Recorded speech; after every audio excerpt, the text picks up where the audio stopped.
porque não tinha comida na minha casa. Então tinha a sopa de lentilha que era feita no fogão. E é gozado que isso me deu muita força para lutar para a vida. Eu lembro que eu passei tudo aquilo, eu não me lembro de chorar, eu não me lembro de reclamar. Eu me lembro só de aprender. É incrível, porque eu era muito jovem ainda, 12, 13 anos de idade, quando isso tudo aconteceu comigo. Né? E eu lembro que a gente se unia muito. Eu lembro quando minha mãe arrumou um emprego de volta, quando ela arrumou um emprego de volta, o nosso jantar de celebração foi pão com mortadela. Foi assim. Então, eu me lembro. Isso me forjou. Então, assim, eu nunca vou me dar desculpa de vítima. Né? Eu nunca vou ser vítima. Eu vou ser protagonista. Então, eu não queria ser vítima da vida.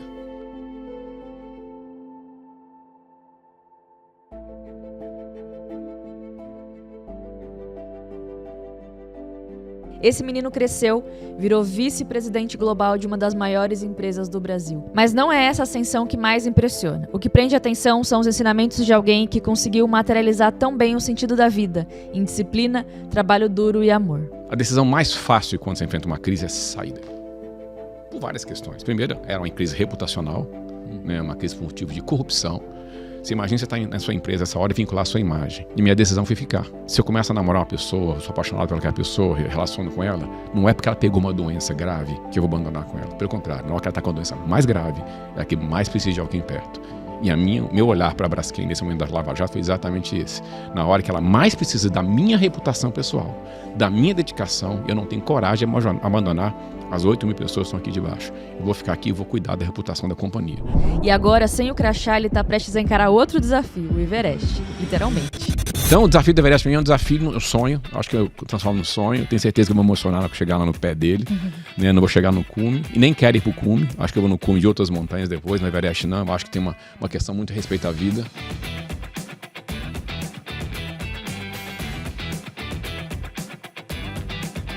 E esse episódio contou também com a participação do Rogério Pedassi, um parceiro nosso aí de caminhada de remuneração e que indicou, inclusive, o Marcelo para o nosso podcast. Somos pessoas, né? Eu também sou assim. A gente gosta de um problema para resolver, né? É aquela coisa do problem solving, né? E não fugimos dele, né? Nesse aspecto eu vejo muito isso no Marcelo, né? Tá cansado do mundo corporativo? Tá achando que para chegar onde almeja tem que se matar de trabalhar? Tá distante dos amigos, com problema de relacionamento? Então você precisa aprender a viver sua carreira com alma e construir uma vida com propósito. Como? Começando simples, ficando nesse episódio aqui. Marcelo Arantes, seja muito bem-vindo ao Muito Quinto Dia Útil Podcast. Muito obrigado pelo convite. Obrigado a todos vocês aí também. Aqui, ó, agradece esse cara que ele que fez essa ponte aí. Isso, Cara, Rogerão, almocei. Tem um amigo pra indicar pra vocês, cara. Aí eu falei, bora. Daí ele falou, vou almoçar com ele quinta-feira. Ao almoço. É isso aí. Foi, Rogerão. Quanto tempo, né? Sei lá Exatamente. quantos anos, né? Já tem, né? 20 anos, mais de 20 anos, né? Mas, né? Eu acho que Interliga quando foi na tua carreira? 2000, 2005. Então aí, ó. Caramba. 25 anos. É. Aí depois passou por Por Hackett, pelo Hackett. Lá a gente teve menos interação, aquela mas que mais. um pouquinho. É. Mas aí depois na Braskem aí bastante. sim, muitos anos. Braskem bastante. É, Uma trajetória, uma vida. uma vida. Cara. Bastante. E é legal que a gente confia na pessoa, não na empresa, né? Pô, é isso, né? No fundo é sempre B2C. Sempre na relação, a relação é sempre na pessoa que você confia. É. Você pega o telefone, conversa, tira dúvida, esclarece, você está confiando na pessoa. Uhum. É que eu falei com vocês aqui, tá gravando já não, né? Tá gravando? Tô tá, gravando. É que em outras empresas a gente perdeu confiança, né? Então a gente confia muito na pessoa, no profissional. Quando muda muita gente e você vê o conteúdo ficando vazio, você se assusta. Então ela pelo contrário, sempre de confiança no Rogério e no trabalho dele. Legal. Então você foi consultor dele. Sim, sim. Que legal. As relações, na verdade, Bem próximo aqui. ao longo da carreira, Você né? pode puxar, tá? Fica à vontade. Nosso profissional, mesmo com consultor, tá? A gente acaba transportando isso para a vida pessoal, né? E como o Marcelo traz, né? A gente cria relações de confiança entre cliente e fornecedor que às vezes extrapolam. Por isso que a gente almoça junto, tem uma relação, né? De amizade, né? Muitas vezes a gente vira até amigos de família mesmo, né? E isso vai transportando, né? Então, eu já estou nessa carreira de consultoria há mais ou menos quase 40 anos, né? 30 e poucos anos. E quantas pessoas que mudam de empresa, como a história que o Marcelo trouxe, né? Mudam de empresa e vão nos chamando, né? Vamos lá, Isso. Pedaço, vem cá, vamos conversar e tal.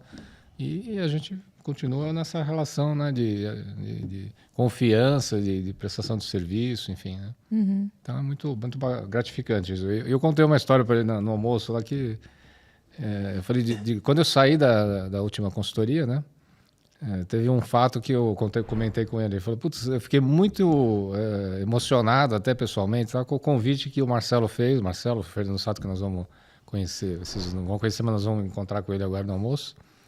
Eles me convidaram para fazer um almoço. Né? E foi o único cliente que, depois da minha saída, me chamou para fazer um almoço, tal, não sei o quê. O que você vai fazer? Tal, né? Agora, né, Pra fazer... Quem fez o almoço? Eles me convidaram para um almoço. Qual que é a questão? O Rogério estava saindo da Rei. Sim. E a gente tinha uma confiança muito forte no Rogério. Sim. Né? Que é Rei Korn Ferry. Já tinha virado Korn Ferry. Né? E a gente tinha um carinho pelo Rogério, para confiança no trabalho, né, que tinha com ele. Então, quando eu falei, e agora? O que o Rogério vai fazer? Vamos saber o que vai fazer. Né? Naquela questão de dar atenção, de dar carinho, dar atenção, afeto. E isso eu falo que é muito importante. Eu sinto porque eu fiz essa decisão em janeiro. Né? E a gente sente claramente que quando você perde uma marca corporativa, você deixa um cargo em algum local, você é esquecido. Porque muitas pessoas se relacionam com você pelo cargo que você tem, pelo que você representa, não pelo que você é. Poucas ficam pelo que você é. Né? E eu, nesse momento, acho que eu e o Sato conversando, que a gente gostava muito do Rogério, queria bater papo com ele e falei, e agora, o que você vai fazer? E fizemos isso, né? Bater papo com ele. Né? E eu faço isso muito, né? De conversar com as pessoas que saíram ou não. Até porque foi importante para a minha preparação na decisão de vida e carreira que eu vinha tomar, né, mais recentemente. Né, então foi um carinho, atenção e respeito, né, à pessoa. As empresas são um negócio abstrato, né? As pessoas é que de fato fazem aquele negócio acontecer, né? Que decisão é essa que você tomou recentemente? Rapaz, essa história, como um bom mineiro, é um caos, né? Um caos longínquo, né? 30 anos de idade eu estava numa empresa, né, trabalhando numa posição corporativa interessante, não era feliz. 40 anos de idade, eu fiz uma reflexão de vida e carreira, o que eu queria fazer para frente. Né? E eu lembro que eu estava nessa época muito trabalhando com um professor chamado Pedro Mandelli. Né? Ele dava uma consultoria, me ajudava em alguns aspectos lá. E eu fiz uma reflexão de vida e carreira. E eu falei, putz, cara, eu tô 55... 40. Uns 40 anos de idade. Crise dos 40. E eu falei... Não, eu não estava nem em crise. Sabe aquela questão seguinte? Eu nunca... Voltando um pouco atrás, eu nunca fui muito planejar qual o próximo passo de carreira. Eu sempre quis crescer na carreira.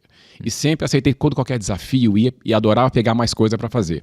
Aos 40 anos de idade, eu falei, deixa eu começar a preparar meu pós-carreira agora. Então, aos 40 anos, eu resolvi olhar para frente e falar, deixa eu preparar. Né? E eu falei, olha, entre 55 e 57 anos de idade, eu vou sair do mercado corporativo como executivo. E para isso, então, eu tenho que fazer uma coisa muito importante, que é me preparar financeiramente. E imaginava, naquela época, que eu ia, então, virar professor. Ia dar aula e compartilhar o conhecimento que eu ganhei com algum local, mesmo sem ganhar remuneração, de forma que eu fizesse alguém crescer. Foi passando o tempo, né? Fui chegando mais próximo, eu comecei a assumir algumas posições de conselheiro, algumas empresas ainda como executivo, e comecei a gostar também de ser conselheiro. E aí, coincidentemente, né, aos 56 anos e meio, janeiro desse ano, né, saí da Braskem após 15 anos e migrei minha carreira para virar realmente mais dedicado a conselheiro, né, a mentoria de carreira que eu estou fazendo atualmente. E agora, acabei de fechar 2 contratos de consultoria, algo que eu não imaginava fazer. Né, e fechei 2 contratos de consultoria. Mas o que eu quis, na verdade? 36 anos e 4 meses de vida executiva. 33 como executivo. Para mim, tinha uma hora que, além de ter que dar espaço para mais gente crescer, eu queria mudar meu estilo de vida, né, daí em diante. E eu queria dedicar em torno de 60% a 70% do meu tempo para fazer 100% das coisas que eu gosto. E não mais 100% do tempo para fazer muita coisa, talvez, que eu não gosto mais de fazer. Então, eu queria usar meu tempo mais útil. E eu sempre planejei trabalhar para mais gente, mais coisa diferente. Então, comecei essa carreira, é um desafio, né? Quando você faz uma guinada, você está na função executiva, tem que preparar a sua cabeça. Mas é isso que eu estou. E eu estou há 6 meses nessa jornada e não estou sentindo falta da carreira executiva. Isso é o mais importante para mim. Por quê? Porque 2 anos antes eu comecei a preparar também o lado emocional, que é o desprender de tudo aquilo que você tem numa vida executiva.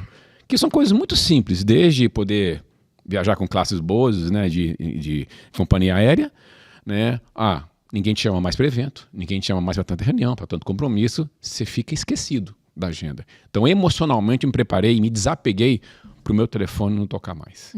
Eu me desapeguei para que eu não era mais o Marcelo de tal posição, de tal empresa, eu era o Marcelo. E quem ia ficar comigo, as pessoas se relacionavam comigo, não com o meu cargo. E isso foi uma coisa que eu aprendi muito com amigos meus que passaram por isso antes de mim e eu via o quanto eles sofreram. Então eu deixei claramente meu lado financeiro arrumado, né, e comecei a arrumar meu lado emocional, a minha cabeça, preparar para esse momento, né? Então essa foi a decisão tomada em janeiro desse ano. Dia 10 de janeiro foi a migração da carreira. E que legal você falar isso, porque... Porque eu tô pensando também... Tô com 38. Não, eu tô com 38. E eu digo a crise não que a gente está, né? Mas eu fui ler até algumas coisas de Jung para entender, porque o Jung trabalha muito essa questão, né? Tem uma virada que é inexplicável. O corpo muda, muita coisa muda. Isso. E, obviamente, se a gente embalar nisso com um plano, né? Você disse, eu nunca planejei... dentro da carreira, talvez eu vou parafrasear de uma forma errada, mas você sempre quis crescer na carreira, mas não que você tivesse de fato escrito passo a passo o que você faria ali como executivo. Na verdade é o seguinte, aos 15 anos de idade eu passava fome, né? Meus pais perderam tudo, eu passei fome. Então eu falei, eu vou crescer com pernas próprias. E aí, desse estilo meu de querer lutar pela vida, eu nunca disputei com alguém uma posição, mas eu nunca neguei um desafio. Então, em toda empresa que eu trabalhava, se eu estava fazendo um determinado escopo, tinha algo a mais a ser feito, eu me voluntariava a fazer, sem saber que eu queria ganhar com isso. Então, eu era um ávido por conhecimento. E essa atitude minha de sempre querer mais, sem discutir que eu ia ganhar economicamente com isso, porque o aprendizado eu estava ganhando, eu fui tendo chance de ser convidado para posições. E com 23 anos de idade, já assumi minha primeira posição de gestão. Eu virei gerente de recursos humanos da operação da Zéia Bramboveri, né, uma operação maior, operação que tinha no Brasil, né, com os 23 anos de idade.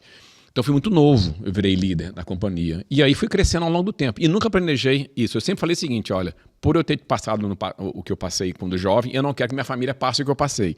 Então, eu amo ser executivo, quero ser executivo e eu vou crescer nessa carreira. Mas nunca disputei cadeira com ninguém. Eu acho que eu tive sempre alguma competência e tive muita sorte de trabalhar com pessoas maravilhosas que acreditaram em mim, né, e me deram muita chance de crescer. Com 40 anos, então, você faz esse plano. Dos 40 aos 56,5. Quando foi ali que você atingiu o primeiro alvo e falou assim, financeiramente eu já consigo caminhar agora sem que necessariamente... Já tinha mais ou menos uns 10 anos atrás que eu já tinha uma condição que eu olhar para frente e falar, ok. Né? E lembrando o seguinte, né, que quando você faz esse planejamento, você fala, olha, para a vida pós-carreira, eu não preciso de tanta coisa também. Né? Meus filhos não estão com tal idade, eu tenho que bancar eles até o estudo. Né? Então você começa a planejar. Já tinha uns 10 anos, já tinha uma vida, eu olhava e falava assim, com isso aqui eu já me mantenho eternamente. Né? E para isso, inclusive, eu contratei uma empresa para gerir meus investimentos, porque eu não conheço o mercado financeiro. Então eu contratei uma empresa especializada para cuidar desse aspecto para mim, para que fizesse melhor gestão do que a minha competência. Eu não gasto tempo com isso, eu não tenho competência e não gasto tempo com isso. Então, já tinha uns 10 anos, eu tinha essa condição financeira já estabilizada, né, dessa forma. E aí foi a questão de continuar, né, acumulando mais experiência, mais patrimônio. E depois esse aspecto eu considero essencial e muita gente não planeja, que é o lado emocional. E aí que era o ponto que eu ia pegar. Resolvi a parte material, agora vamos resolver a cabeça. Teu telefone não toca mais, mas parece que a gente sempre gosta de umas dor de cabeça. A gente precisa ter um tipo disso, mas aí a gente agora pode escolher. E daí ele virou consultor, né? De dor de cabeça. Muda a dor. Muda o foco. O consultor tem aprendizado. Você é um cara que tá desenhando para mim uma ideia de que o tempo inteiro eu tô buscando me desenvolver intelectualmente. E um desafio como esse de consultor, querendo ou não, te faz isso. Eu vou ter que estudar alguma coisa diferente, vou ter que ler um livro diferente, vou ter que conhecer uma pessoa diferente. Mas tem mais, né? Então a palavra é a seguinte, eu nunca pensei em ser consultor, sendo sério. Tem conselho, hoje eu tenho 2 conselhos em que eu atuo.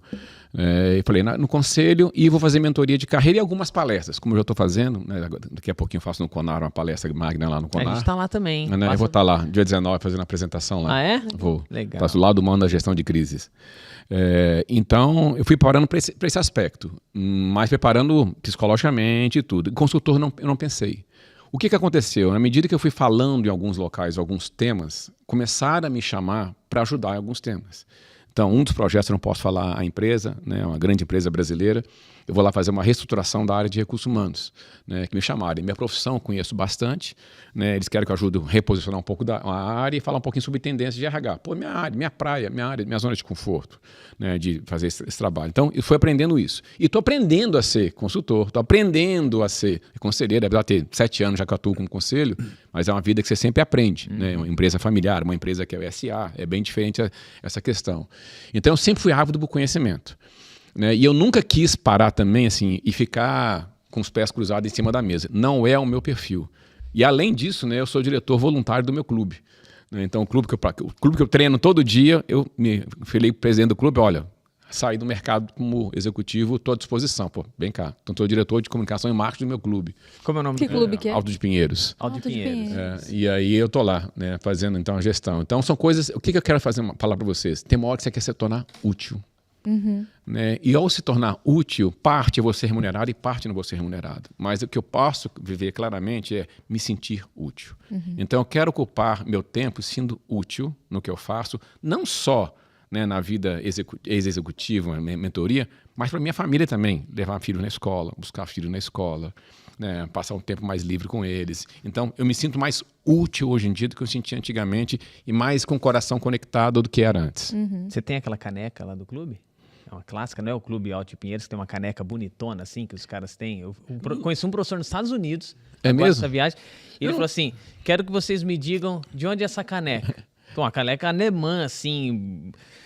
E aí eu falei, cara, essa aqui é uma caneca que eu ganhei quando eu morei no Brasil, é lá do Clube Pinheiros. Aí eu falei, cara, que coisa diferente. Aí eu coloquei... Não, Saiu? Saiu. Peraí.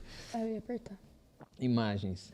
É uma caneca parecida com essa aqui, assim, eu não sei se era algum item, alguma coisa. Olha, eu tô lá no clube há 14 anos, eu não conheço essa caneca. Pois é, eu também Mas não também você não conhecia. bebe álcool, né? Então pode ser. Eu tenho que pegar a turma mais expert lá. Pode ser que Se ele é alemão, deve ser cerveja. Pergunte sobre ela, porque eu acho que é... Ó, Esporte Clube Pinheiros... E olha pra você ver como é legal, né? Como as conexões acontecem, né? Falando um pouco do clube, né? O clube é o clube do bairro, vamos dizer assim, né? 80% dos sócios são do bairro. E foi fundado porque em 1960 não tinha clube naquela região. Então, algumas famílias que moravam ali queriam ter um parquinho para os filhos brincarem. Então, queria ter um parquinho. Foi assim mesmo que começou. Duas famílias uniram e falaram, precisamos fazer uma praça aqui, um parquinho para nossos filhos brincarem. Aí se juntaram mais 11 famílias e falaram, não, vamos criar uma coisa um pouquinho maior para que a gente possa divertir com as famílias. Então, é um clube que nasceu para o convívio da família. E é interessante que eu vim saber dessa história toda agora, recentemente, quando eu assumi a diretoria lá. Eu não tinha essa visão da história, né, da fundação quanto sócio, né, não tinha. E é muito bacana, porque quando você bate aquele clube com o seu jeito de ser. O clube já batia comigo muita coisa. Nota que é um clube com meus filhos, todo mundo conhece meus filhos conhecem todo mundo. Né, a gente nota que o ambiente é diferente, é aconchegante. E nessa fase que eu tô, foi um puta aconchego me receber ele lá para tocar essa função nova aí. Que legal. Eu queria fazer só um comentário, né? Que é até uma provocação de raciocínio, já falando um pouco do que eu vejo como conexão com a consultoria, né? O Marcelo tem uma história profissional que ele enfrentou N dificuldades, né? Algumas eu até participei, estive ajudando ele, né? Desde Interlig, né? Mais recentemente no Braskem e tal. E eu acho que isso traz um quê da personalidade, e aí isso até, de certa forma, nós somos geminianos, né? A gente tem... Canceriano. Ah, você já é canceriano, né? Já passou do dia, Não né? exatamente ele não, Na beiradinha, né? Mas somos pessoas, né? Eu também sou assim. A gente gosta de um problema para resolver, né? É aquela coisa do problem solving, né? E não fugimos dele, né? Nesse aspecto eu vejo muito isso no Marcelo, né? O que eu vou dizer? Eu passei por muita coisa difícil na minha vida, eu tive que crescer por pernas próprias, né? Então eu não tenho medo de desafio. E no mundo corporativo, eu acho que tem muita gente, quando tem um problema grande para resolver, as pessoas tendem a fugir. E uma coisa eu aprendi como líder: quando está tudo bem, deixa sua equipe navegar. Quando está tudo mal ou alguma coisa acontecendo, pula na frente. Você é líder. Então, em 3 momentos diferentes na minha carreira, eu notei que essa atitude de mim fez a diferença. Uma foi quando eu estava na Interlig. Eram 3 acionistas. Era a Sprint americana, a France Telecom, né, francesa, e a National Grid inglesa. Os 3 acionistas brigaram e falaram, nós vamos fechar esse negócio. Não tinha presidente, o presidente saiu da companhia. Tinham 7 diretores, eu era um deles. O que eu virei e falei? Nós vamos tocar essa empresa. Até a transição acionária dela. Fazia uma reunião por mês com todo mundo para contar o que estava acontecendo na empresa, como é que estava sendo gerida a empresa, sem presidente, os 3 acionistas brigando em cima, os 7 tocando, e tem uma hora que um dos acionistas começou a brigar com a gente. Até com carta de dever fiduciário eu recebi na minha casa. Nossa. E eu enfrentei. Depois, Lava Jato. Os meus 2 acionistas envolvidos na Lava Jato e a minha empresa foi envolvida na Lava Jato. A decisão mais fácil quando você enfrenta uma crise é sair dela. Por várias questões. Primeiro, era uma crise reputacional, né, uma crise por motivo de corrupção. Você imagina você estar na sua empresa essa hora e vincular a sua imagem. E minha decisão foi ficar, porque eu tinha 8 mil pessoas debaixo de mim, né, que talvez esperassem que acho que então a decisão de sair seria até natural. A decisão minha foi ficar com uma questão muito simples, que eu fiz uma metáfora muito clara para todo mundo. Se eu começo a namorar uma pessoa, sou apaixonado pelaquela pessoa, relaciono com ela, não é porque ela pegou uma doença grave que eu vou abandonar com ela. Pelo contrário, na hora que ela está com a doença mais grave, é a que mais precisa de alguém perto. E o meu olhar para a Braskem nesse momento da Lava Jato foi exatamente esse. Na hora que ela mais precisa da minha reputação pessoal, da minha dedicação, eu não tenho coragem de abandonar as 8 mil pessoas que estão aqui debaixo. Eu vou ficar aqui e vou cuidar da reputação da companhia. Claro que eu não sou conivente com reputação, com corrupção, não sou conivente com coisa errada. Pelo contrário, fiquei lá, inclusive, para refazer a imagem da companhia internamente e externamente. Fui para a ONU, fui para o Pacto Global, fui para o Conselho da Bolsa de Valores explicar o que estava acontecendo. Fui em milhões de lugares, né? Alguns bem tratados e apenas um maltratado, fora do Brasil, para explicar o que está acontecendo, pedir desculpas e tocar a companhia daí em diante. E de 2018 até 2025, 10 de janeiro, a crise que nós enfrentamos de ambiental em Alagoas, né? Onde nós retiramos 45 mil pessoas das suas residências por um afundamento em 5 bairros de solo. Desde o início da crise eu pulei para frente, para assumir isso, não só assumir como ajudar a conduzir parte do trabalho, como era o porta-voz oficial da companhia para a imprensa, então, fantástico, CNN, todas as jornalistas imaginavam, eu tive entrevista ao vivo, não ao vivo, e enfrentar uma CPI. Eu fui o porta-voz da companhia na CPI do Senado Federal. E eu não falo isso para ressaltar, não. Eu acho que é o seguinte, eu sou líder, eu tenho um papel, tem uma série de pessoas que ficam debaixo esperando como é que você vai posicionar a companhia, e eu tomei essa decisão, mesmo tendo coisa errada, de como é que a gente estava fazendo para consertar aqueles problemas que tinham ocorrido, né? Então essas crises todas me deram muita casca de enfrentar situações na vida. Mas isso só aconteceu porque lá atrás, na minha infância e adolescência, eu vivi uma situação que me ajudou de casca. Então eu já vi uma situação assim, eu pulei por pernas próprias e consegui vencer. E eu agora vou suportar outras situações. E levei numa boa. Eu não consegui nenhuma noite de sono perder por causa dessas crises, né? Meu lado emocional, quanto mais tensão e crise eu tenho, mais controlado eu fico, mais centrado eu fico, mais calmo eu fico. Então, nessa hora, eu fico pensando muito na minha missão, né? Qual a missão que eu tenho perante essas pessoas e essas colocações. Então, eu adoro conduzir coisas super bacanas, né? As 15 aquisições nós fizemos como Braskem, por exemplo, né? As integrações de culturas com mais de 33 nações que nós fizemos. É bacana, é maravilhoso, mas me informou muito também o lado de enfrentar desafio. Então, o lado bacana, o lado soft me ajudou muito a ter o prazer e a vibração, e esse lado aqui, muito o peso da minha responsabilidade e usar uma característica muito forte minha, que era a questão de comunicação e credibilidade. Isso é o must das empresas, porque toda empresa quer alguém líder que gosta de resolver problema, né? E que pula na frente. Na frente. Por que você foi o escolhido? Porque eu me escolhi. Eu me candidatei. Então, vou dizer uma coisa, um exemplo para mim que foi assim, foi marcante. Um dia se quiser eu mando foto para vocês. A minha empresa naquela época não estava envolvida na Lava Jato, mas a gente ficava no mesmo prédio do acionista. E eu moro por perto onde é que ficava a sede do acionista. E aí, um dia de manhã, eu sempre gostei de chegar cedo no trabalho, cheguei cedo no trabalho, estava aquela quantidade de carro da Polícia Federal, proibindo o acesso da gente ao prédio. Eu me senti muito mal. E aí eu vi aquele acúmulo de pessoas chegando, né, e todo mundo assustado com aquela situação. Foi a primeira vez que teve a primeira operação da Polícia Federal. Todo mundo chegando no prédio, aquele susto com a Polícia Federal, cheio de imprensa, gente na rua passando de carro gritando. E eu via de dentro da sede um bate-boca entre a Polícia Federal e os advogados das empresas que estavam ali, né, batendo boca. Eu falei, ninguém está olhando essa turma lá de fora. Ninguém está sentindo o que eu estou sentindo aqui. Vergonha, o que está acontecendo? Eu não sou isso. Né? Algumas pessoas cometeram erro, mas eu não sou isso. Mas nessa hora você se sente como isso. Aí eu virei e me candidatei. Eu perguntei o seguinte, olha, eu moro perto aqui do prédio da sede do acionista. Como a Polícia Federal sempre chega antes, bem antes, na hora que ela tem a autorização de fazer o mandato, ela sempre chega às 6 horas da manhã. Eu estou aqui perto, me liguem, eu vim aqui conversar. Né? E aí eu fui desenvolvendo uma habilidade de chegar cedo nas operações que tinham, conversar com os delegados, com os policiais, entender quais andares que seriam bloqueados. Aí, com base nos andares, eu ligava então para o RH de cada empresa, vai ser bloqueado esse andar, libera as pessoas de não virem aqui, para não passarem o que eu passei. Eu escutei no elevador pessoas falando assim comigo, você é ladrão também, você trabalha nessa empresa, aqui só tem ladrão. Caramba. E eu falava, não é bem assim, as coisas são assim, acho que houve o erro cometido, mas aqui tem muita gente bacana, muita gente honesta, né? Nunca não foi concedido dessa forma a gente aqui nessa companhia. Então, eu notei claramente que precisava de alguém que olhasse o lado humano da crise, não o lado de brigar, mas do lado seguinte, olha, a polícia ela tem o direito de fazer o seu aspecto, sim. E tem uma galera que está chegando e está sentindo aquele mal-estar.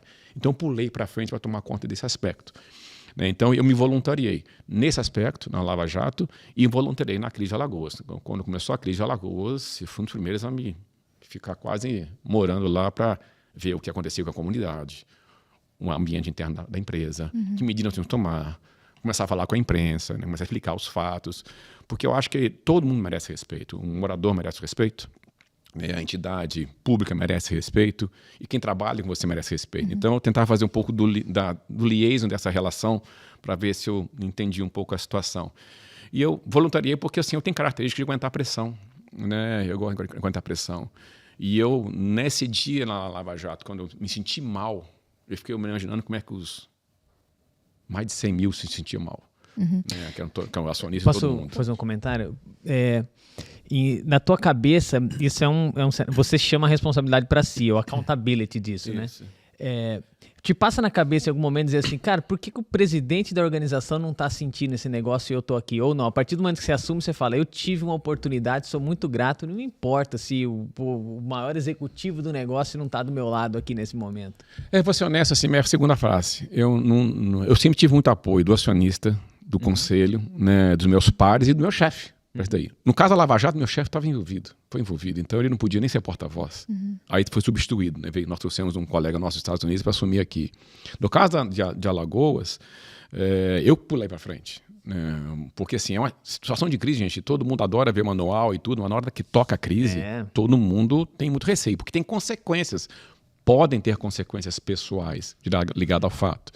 Né? Então eu não tinha receio das consequências, até porque em todas as duas situações eu não tinha operado ou a questão de corrupção, eu não tinha operado aquela planta, então eu estava distante da questão do dolo. Eu era um executivo, mas estava distante da questão de saber que tinha algum problema acontecendo. Então eu tinha toda a tranquilidade de entrar, né, com segurança de que eu ia conduzir daqui em diante a resolver a situação. Você não tinha responsabilidade pela causa, não tinha pela causa, os efeitos. Não tinha pela causa, mas eu queria cuidar dos efeitos da causa, né, interna e externamente. Isso ajuda muito. Então eu tive muito apoio, né, muito apoio dos acionistas, muito apoio do presidente que ficou comigo nos últimos anos da Braskem para ajudar a lidar com toda a situação de crise. É uma pessoa, tanto ele quanto o presidente do conselho, um dia antes eu depor na CPI, que era no dia seguinte de manhã, me ligaram, desejando boa sorte. Isso para mim era um apoio. Né, ser colocado. Então, assim, era a minha vontade de me colocar à disposição, era a minha vontade de proteger 8 mil pessoas que estavam dentro da companhia, né, e muito apoiado e muito amparado. Né, e sabendo que tinha alguns riscos pessoais, mas eu estava tranquilo com relação a isso, até pelo distanciamento que eu tinha dos fatos. Eu tô... Faz um comentário que depois eu continuo aqui no... Não, então pode continuar. Não, vai lá, pode pra seguir a linha. Não, eu vou mudar um pouco a linha Então, e vai ser um pouco... Eu tô curiosa de saber o que te forjou. Porque quando eu olho assim, eu penso assim, não é por acaso. Conta pra gente o que aconteceu na sua infância. Você fica à vontade de contar? Fica à vontade, claro, claramente. Não, primeiramente, sim, meu pai militar e advogado, minha mãe artista plástica e crítica mundial de arte. Casaram, acho que só para ter os filhos, né? Com 13 anos de casamento se separaram. Então, aos 9 anos de idade, eu tive pais separados. Né, e mesmo assim convivi muito bem com os meus pais. Minha mãe depois, ela casou, meu pai casou muito tempo depois, minha mãe casou depois, e ela decidiu fazer um investimento. E ela fez um investimento e perdeu tudo. Perdemos tudo. Na época em que telefone tinha valor. Né? Então assim, perdemos telefone, perdemos casa, perdemos tudo. Tinha dia que não tinha, várias vezes no ano, não tinha energia elétrica dentro de casa, não tinha dinheiro para ganhar energia elétrica, não tinha gás, não tinha comida. Abria a geladeira, tinha água na geladeira. Eu tinha que ir para casa de alguns amigos comer. Né, porque não tinha comida na minha casa, então tinha a sopa de lentilha que era feita no fogão. E é gozado que isso me deu muita força para lutar para a vida. Eu lembro que eu passei tudo aquilo, eu não me lembro de chorar, eu não me lembro de reclamar. Eu me lembro só de aprender. É incrível, porque eu era muito jovem ainda, 12, 13 anos de idade, quando isso tudo aconteceu comigo. Né? E eu lembro que a gente se unia muito. Eu lembro quando minha mãe arrumou um emprego de volta, quando ela arrumou um emprego de volta, o nosso jantar de celebração foi pão com mortadela. Foi assim. Então, me lembro. Isso me forjou. Então, assim, eu nunca vou me dar desculpa de vítima. né? Eu nunca vou ser vítima, eu vou ser protagonista. Então eu não queria ser vítima da vida. Que eu podia ficar, meus pais são separados, passei mal, podia ficar tadinho, nunca fui tadinho. E é muito claro que desde cedo eu tinha uma vontade enorme de ter carreira executiva. Com os 15 anos de idade, meus amiguinhos, né, eu lembro, isso era muito mais forte no domingo à tarde, eles iam já para as farrinhas lá, e eu não saía de casa antes de ver um programa, que chamava-se Intervalo. Era um programa no SBT lá em Belo Horizonte que passava como se construía as propagandas. Então tinha o Washington Oliveto, tinha o Nizam Ganhães, falando das propagandas, o bastidor da propaganda. Eu falei, putz, vou trabalhar com marketing. Amei a publicidade, propaganda, amei esse negócio. E coincidentemente, o pai do meu padrasto, era dono de uma agência no Rio de Janeiro. Então nas férias que eu ia para o Rio, eu não ia para a praia, eu ia para a agência. Porque eu queria ver a agência. Né? Eu queria lá na agência, fazer aquelas embalagens, então eu ficava admirado de cantar. Aí eles falavam, vai para a praia. Até ia. Mas eu ia mais para a agência do que para a praia. Né? Então eu adorava ir, já lia naquela época a revista Exame, né? A Veja era a Veja, Jornal do Brasil, Estado de Minas, que era Belo Horizonte. Então sempre tive esse lado aguçado. E sempre fui um cara muito divertido. Sempre fiz muito esporte desde cedo na minha vida. Então eu tinha minha descarga no esporte, minha energia no esporte, eu agorava esse aprendizado, né, que ia me forjando, e fortalecendo, e acho que só o lado pessoal e o lado esportivo me forjaram muito, porque eu disputei, né, vários torneios, fiz vários esportes ao longo da vida e faço até hoje, e me ensinaram a ganhar, me ensinaram a perder, mas me ensinaram a ter resiliência, me ensinaram a ter disciplina, me ensinaram a ter determinação. E grande parte da minha profissão, meus 36 anos, foi na área de RH. Né, nos últimos 15 anos com marketing também. Mas para você transformar uma empresa, você tem que ter resiliência, determinação. Então eu aprendi que na minha profissão também somou muito da minha história de vida. Ou seja, eu não vou fazer uma transformação numa empresa achando que é fácil transformar. Eu não vou levar uma condução de uma mudança de cultura numa empresa achando que é só falar que todo mundo muda. Não, tem resistência do outro lado. Né? Tem várias coisas que vão precisar de resiliência, conversas, diálogos ao longo do tempo. Então, a minha história de vida me ajudou a me forjar. A minha história esportiva me ajudou a forjar. E aí as experiências pessoais que eu fui tendo ao longo da vida, né? Então, são diversas. Você foi executivo cedo, seus pais viram você alcançar o seu desejo de ser executivo? Sim. A minha mãe morreu já tem 18 anos, então ela não pegou meus últimos 18 anos de vida. Mas meu pai até hoje, meu pai tem 89 anos, é super saudável, até hoje ele vibra com isso, né? Ele tem muito orgulho disso e acabou que o meu irmão veio na mesma, meu irmão mais novo, né, veio na mesma trajetória, né, na carreira executiva. Então meu pai tem muito orgulho, minha mãe tinha muito orgulho, né, chegou até de exagerado orgulho, né, e meu pai tem muito orgulho até hoje. Que legal. Bacana. Eu estava no carro conversando com o João, marido da Fer, trabalha sócio aqui da consultoria também. O que difere? Como é que a gente encontra alguém hoje e sempre, mas parece que hoje, não sei, está mais difícil isso. Alguém que quer de fato, que transforma, que busca, né? Eu ouvi uma expressão uma vez que você tem que buscar os PhDs. Os caras poor, hungry e desperate, né? Aí eu falei, cara, você tá me dando as características, né?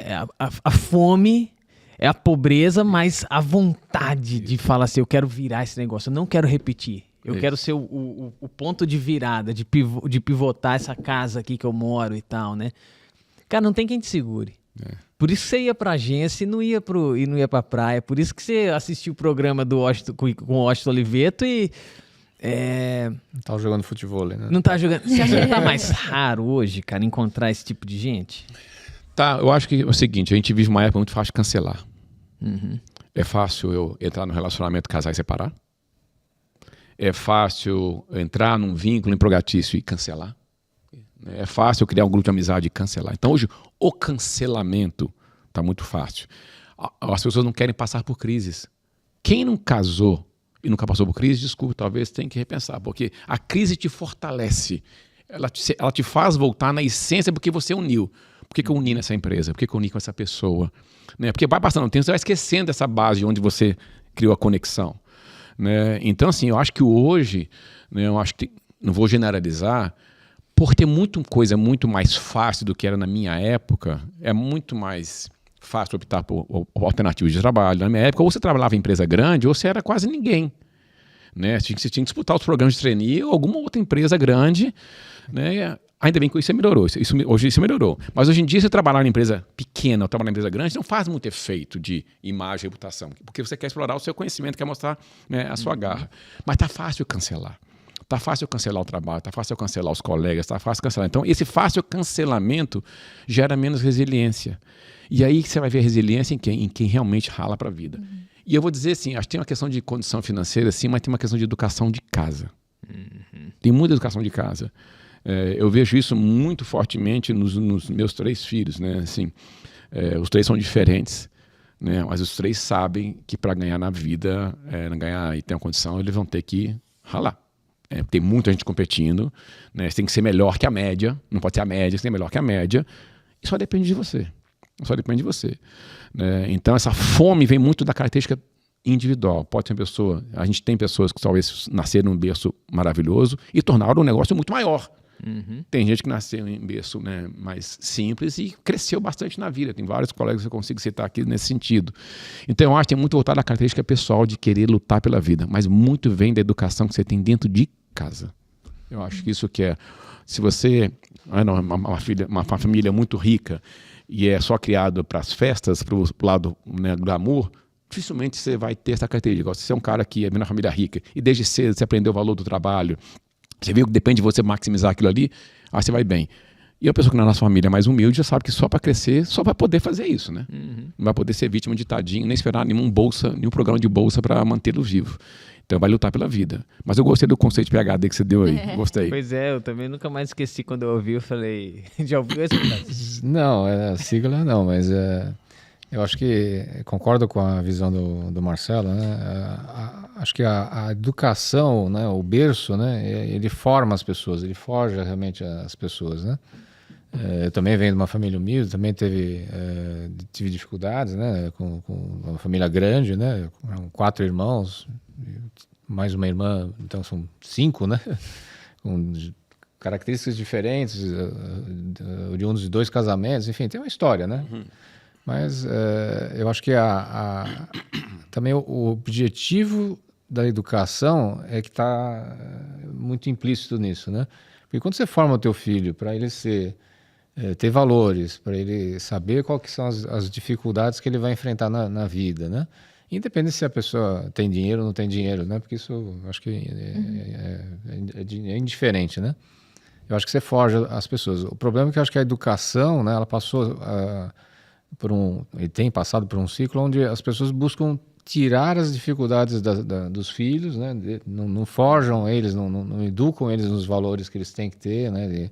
E delegam isso para que a sociedade vai educar a criança, né? Procuram dar o conforto, procuram dar tudo que o filho precisa, né? Mas não prepara ele para saber o que é a frustração, o que é a perda, né? Para o que é o fracasso, né? Porque ele tem que ganhar sempre, né? Sempre ele tem que estar em evidência, ele tem que ser a pessoa, né? Que vai ter o brinquedo, que vai ter tudo que ele quer. E é isso que a gente que passou por uma infância diferente, né? Que teve dificuldades para conquistar as coisas, né? A gente dá valor. Porque cada conquista que você tem, você fala, putz, isso aqui foi fruto do meu suor, do meu esforço, né? Da minha dedicação, do meu estudo, né? E a vida é uma gangorra, né? Então, assim, hoje você está bem, né? Pode estar, como eu vejo assim, a gente se planeja na vida para estar sempre pro melhor, né? Mas a vida é uma gangorra, você nunca sabe o que vai acontecer. Pode ser uma questão financeira, pode ser uma questão de saúde, uma questão da família, do filho, do pai, da mãe. Vira e mexe, você tem que lidar com isso. E isso vai trazer o quê? Mais casco, né? Mais experiência na vida. Se você não estiver preparado para saber como superar, né? Como lidar com esses problemas, né? Vai ser muito mais difícil, né? Acho que por isso também que acaba surgindo muito mais problemas emocionais, evidentes, hoje em dia, que não tinham tanto assim, né? E assim, eu tenho 3 frases dos meus pais que eu guardo até hoje, e eu vou pedir desculpa, que uma delas eu vou falar, é um termo que se falava antigamente, né? Meu pai falava assim comigo, trate um preto e um branco, um pobre e um rico do mesmo jeito. Então assim, trata todo mundo igual. Não é o conceito de diversidade, nós falamos assim, meu pai, sempre em casa eu aprendi a tratar todo mundo igual. Minha mãe falava comigo, não importa o que você faça, não bote foco no dinheiro, seja feliz com o que você faça. E ela dava exemplo. Se você quiser ser palhaço, seja palhaço. Quer ser o que eu falava, queria ser jogador de ping-pong, queria ser bombeiro, queria ser um milhão de coisas quando criança, né? Ela falou, não importa, meu filho, só faça o que você ama. Só isso. Dinheiro não é tudo na vida. né? E meu pai, né, deixava muito claro comigo que ele falou assim, meu filho, a coisa mais importante que você pode fazer ao longo de toda a sua vida é quando você deitar a cabeça no travesseiro, saber que você é um cara honesto. E isso foi fundamental, sabe por quê? No dia em que o presidente do meu acionista foi preso, exatamente no dia do meu aniversário, meu pai me ligou. Falou, filho, eu tô vendo aqui a matéria na TV, e você? A resposta que eu dei pro meu pai foi, pai, quando eu era criança, você não falava comigo que tinha que dormir com a cabeça tranquila no travesseiro? Eu tô tranquilo. Ele falou, tá bom. Eu respondi uma frase que ele me ensinava a vida inteira. Né? Então, assim, isso é uma coisa que você aprende dentro de casa, tratar bem as pessoas de forma igual. Não é a escola que vai ensinar isso, não é o programa de verdade que vai ensinar isso. A gente ensina é o berço, tá ali o berço. Você pode até evoluir, melhorar, mudar um pouquinho, mas na sua raiz de acreditar aquilo está lá embaixo. O valor seu de ser uma pessoa correta e ética vem de casa, nos exemplos que a sua família te dão. Não é depois você vai aprender. Por isso que eu acho que essa questão de hoje da geração, eu acho que tem muita gente sendo protegida, né? Os pais com um mecanismo de troca pela minha ausência é a proteção. Né? Como eu não estou com você o tempo inteiro dentro de casa, então eu te protejo quando acontece alguma coisa. Né? Recentemente, eu estava conversando com profissionais de RH que ficaram assustados que tem mãe indo na entrevista junto com o filho numa empresa. Gente, né? Para quem que tu está preparando essa pessoa para a vida? Né? As pessoas têm que ir lá enfrentar os desafios sozinhas e superar ou fracassar. Né? O fracasso é um enorme aprendizado. Enorme. Rapaz, esse da entrevista eu cheguei até a desacreditar. Falei, não é possível, tá? Né? E a gente estava num evento, não lembro quem foi, a pessoa ligou e falou, eu já recebi um cara com a mãe dele. House. Foi no Open House, exatamente. Em Curitiba. Eu já tive essa experiência. Teve também? Sério? Na época eu estava na Ernst Young. Você levou só aquela... Na verdade, eu estava entrevistando, né, o candidato. E aí eu olhei assim na recepção, o meu secretário chamou e falou, olha, ele chegou aqui. Eu falei, mas quem que é aquela senhora que está ali do lado? É a mãe dele. Eu falei, pá, mas ela não vai entrar. Não entrou. Não deixei entrar, né? Porque não tem condições, mas... Condições, né? Cara, esse é muito curioso, né? Como a gente... Mas me fala uma coisa, posso fazer uma mudança de... É mesmo? Ela vão ter. Então você tá tomando, a vida já te pregou altas diante de um cenário desse de crise, aí é um aspecto emocional totalmente, mas agora acho que você quer colocar tua mente e teu corpo sob uma prova bem... Que também gera uma crise, né? Com certeza. Everest. Isso. Conta sobre esse negócio. Bom, na verdade, assim, minha paixão por esporte é desde criança. Eu adoro esporte desde criança. Né? E lá, quando eu tinha meus 15 anos de idade, eu já comecei a correr na rua. Eu olhava uma prova chamada Ironman, que começou lá naquela época. Falei, esses caras são loucos, né? Me tornei um deles, né?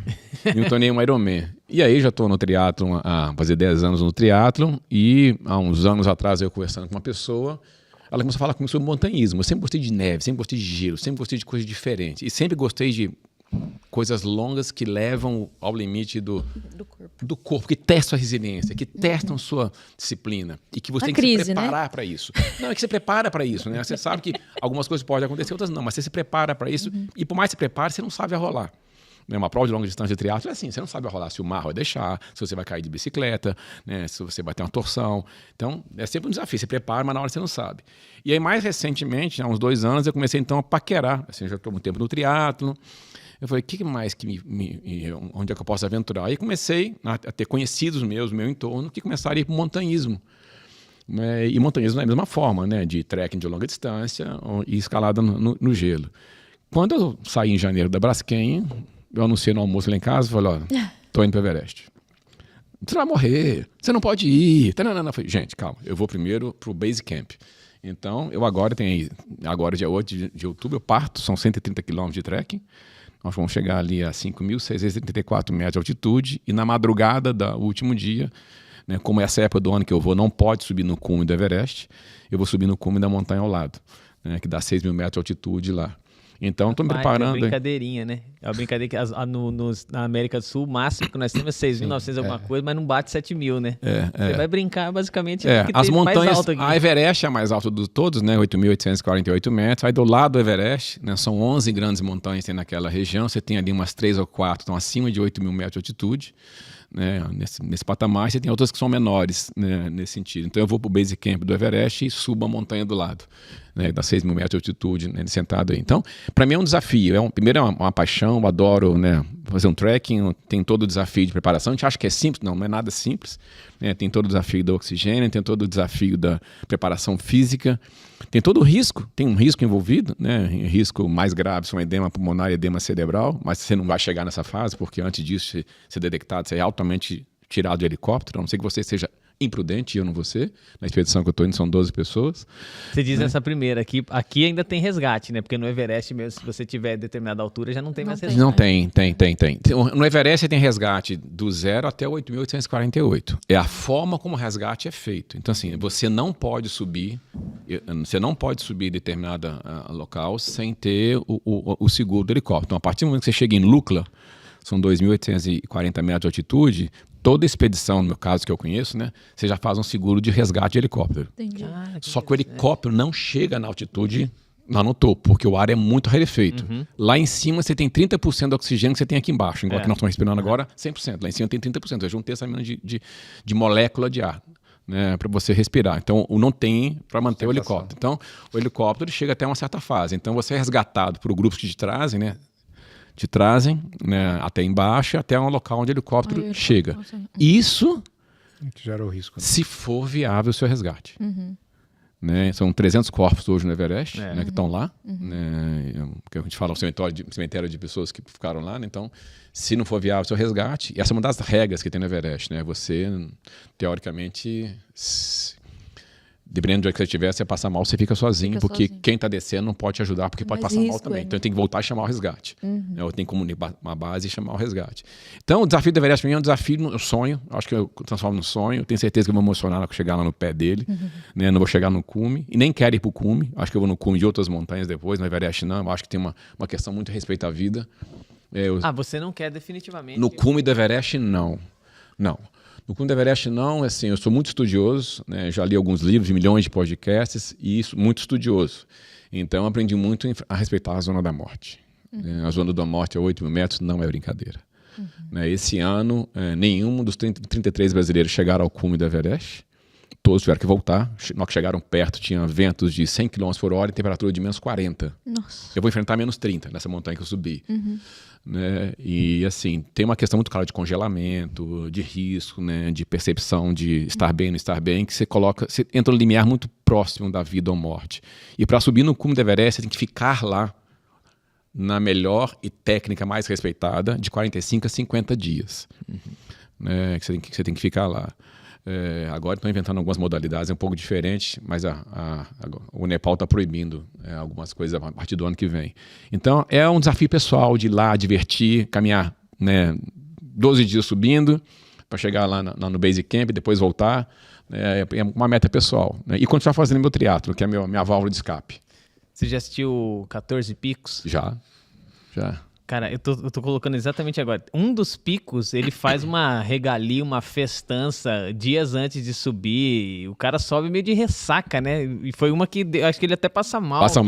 Ele passa mal. O cara subiu os 14 picos em 7 meses, 8 meses, né? Isso. 14 maiores picos do mundo nepalês lá que subiu. Né? Ele subiu. Você tá doido, cara. Mas é assim, eles têm eles já são nascidos lá, têm uma preparação muito diferente, O corpo do cara uma dinâmica muito diferente. Ele foi um guia especializado, é um alpinista, né, condecorado, né, em si. Ele até passou uma situação muito grave com a mãe dele, né? Durante a mãe dele lá. Mas é muito diferente. Então, por exemplo, eu vou dar um exemplo diferente meu e um Sherpa. Eu vou transportar no máximo 10% do meu peso corporal nas minhas costas. Um Sherpa vai levar 30 quilos, 40 quilos nas costas dele. E vai caminhar muito rápido que eu. Então, assim, a gente fica com dó de um lado, mas também é o meio de ganhar, meio que eles ganham vida lá. Né? Então, a nossa expedição vai ser de 10 a 15 Sherpas, vai depender um pouco, né, acompanhando a gente. Mas é o meio de vida deles. Né? E eu já comprei até presente para dar para eles. Né? Já comprei alguns presentes aqui do Brasil para levar para o Sherpa, para um agradecimento. Então, né? O cara vai levar quantos quilos a mais? Ele vai levar 30 a mais? Eu vou dar na saída, para poder largar com a família. Trouxe umas coisinhas do Brasil para dar para eles lá. Então é uma coisa muito diferente. Então, assim, a realidade dele é diferente, a realidade deles de vida é diferente, o costume é diferente. Você tem que aprender a lidar com a montanha. E uma coisa que eu aprendi muito claramente, assim, se a natureza não deixar, você não faz. Então, se a natureza um dia, ou a minha saúde falar que não vai fazer, eu tenho uma vida. Né? Foi assim no triatlo, eu sofri um acidente gravíssimo no triatlo há 2 anos atrás, exatamente 2 anos atrás. Né? Soube respeitar meu acidente, meu pós-operatório, tudo que tive que fazer depois, e depois voltei a fazer o triatlo.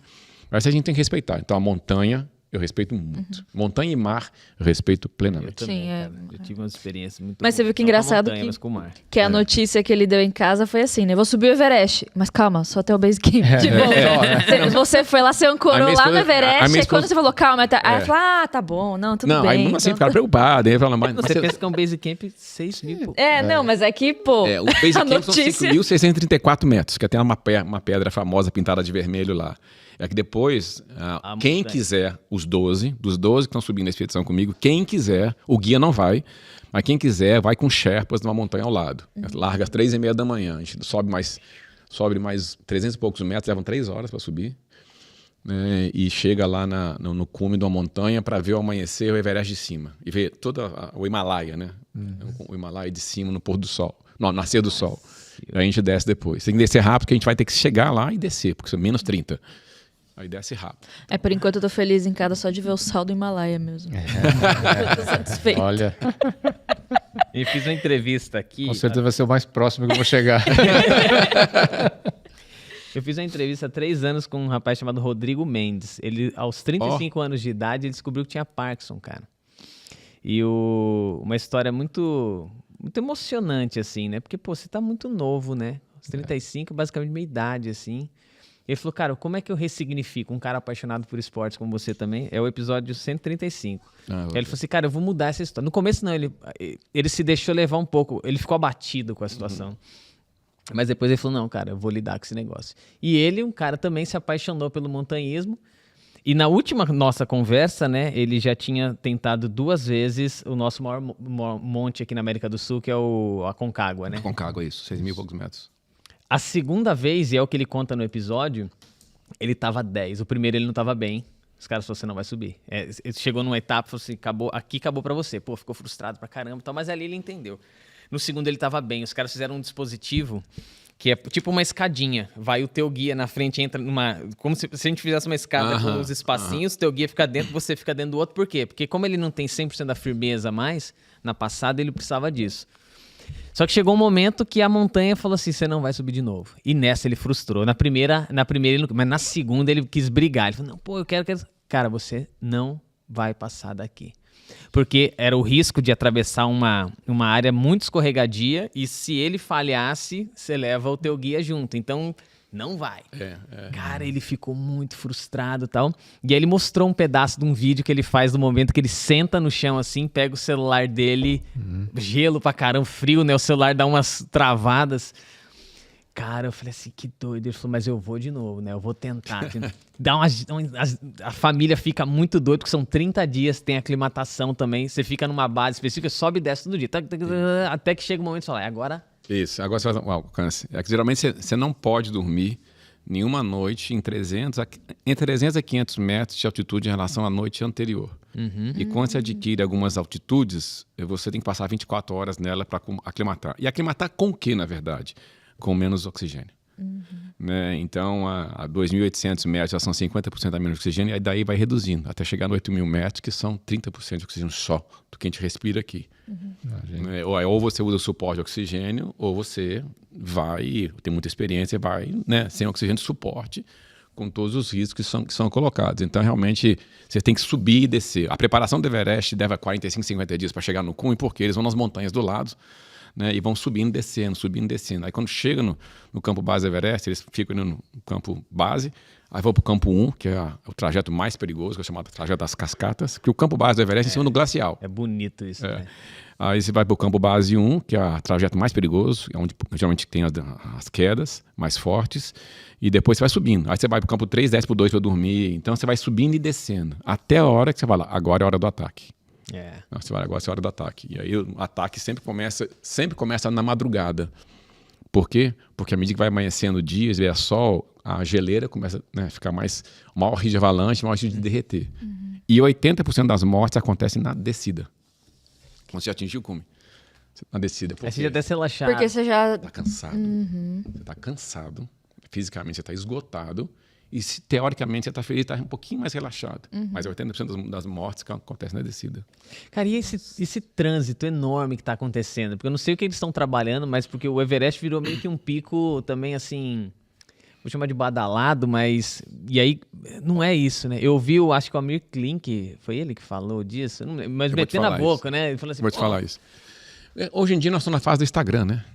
As pessoas querem mostrar uma conquista e querem postar essa conquista, né? E tem que ter uma responsabilidade da conquista, né? Esse ano foram cerca de 1.000 pessoas, né, para tentar subir no Everest lá. Marco que coisa que não acontecia nunca, né? Então, assim, só que o Nepal estabeleceu uma regra agora. Como virou muito turístico, com aquelas enormes filas esperando, e aumentou lixo também no Everest, a partir do ano que vem só pode subir no cume quem comprovadamente escalou uma montanha acima de 7.000 metros.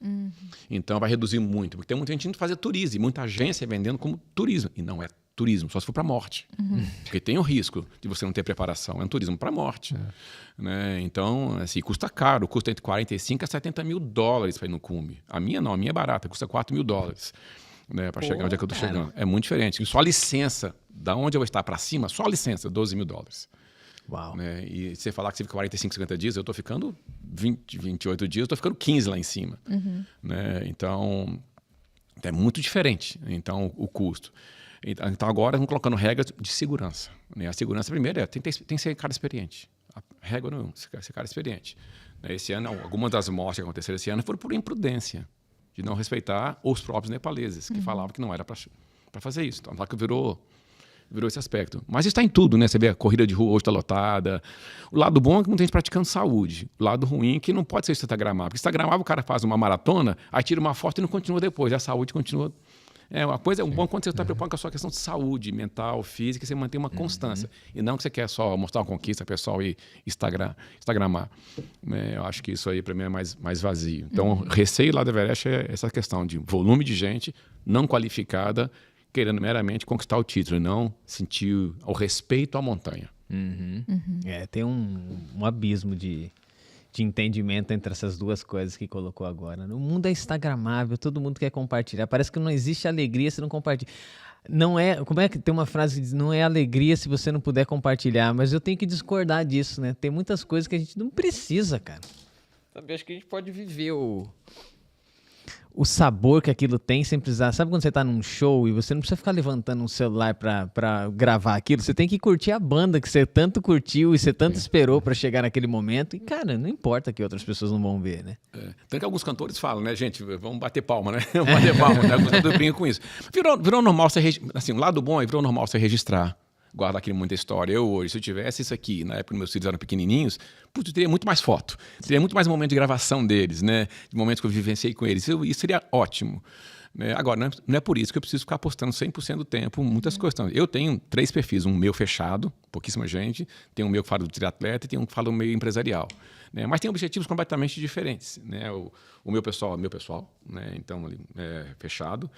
O triatleta quer mostrar que, independente da sua vida que você leva, dá para fazer atividade física, você tem que cuidar dela. E o outro, que é o meio empresarial, que eu falo um pouco de uma vida sem CNPJ, que é essa questão de transição de carreira, de vida, a minha vivência no mundo empresarial, que eu compartilho alguns conteúdos. Aí eu quero ajudar. Eu não estou querendo aparecer, eu quero ajudar. E onde está? É o profissional no LinkedIn?